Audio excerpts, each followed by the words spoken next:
একদিন সকালবেলা তানিম ঘুম ভাঙতেই দেখল তার মুখে চিনি লেগে আছে। সে চোখ বড় বড় করে তাকিয়ে বলল, মা, আমার মুখে চিনি কে দিল? মা হাসতে হাসতে বলল, তোর মুখে চিনি এসেছে, বোধহয় চিনি বৃষ্টি হয়েছে। তানিম অবাক হয়ে বাইরে জানালার দিকে দৌড়ে গেল। বাইরে তাকিয়ে দেখে আসলেই ছোট ছোট পিঁপড়েরা প্লেটের দিকে দৌড়ে যাচ্ছে। প্লেট ভর্তি চিনি পড়ে আছে টেবিলে। তানিম হেসে বলল, ও, তাহলে সত্যি চিনি বৃষ্টি হয়েছে।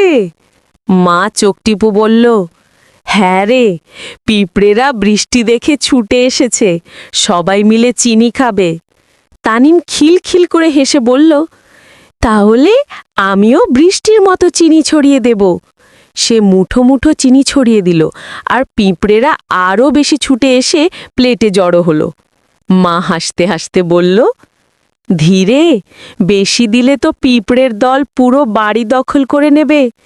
তানিম মুখে চিনি নিয়ে হাসতে হাসতে বলল, পিঁপড়েরা যদি চিনি বৃষ্টি খায় তাতেও মজা আছে। বন্ধুরা, যদি ভিডিওটা ভালো লেগে থাকে লাইক, কমেন্ট, শেয়ার, সাবস্ক্রাইব করতে ভুলবেন না। আর বন্ধুরা, যদি সাবস্ক্রাইব না করো তাহলে কিন্তু তোমার বন্ধুর সাথে ঝগড়া লাগবে।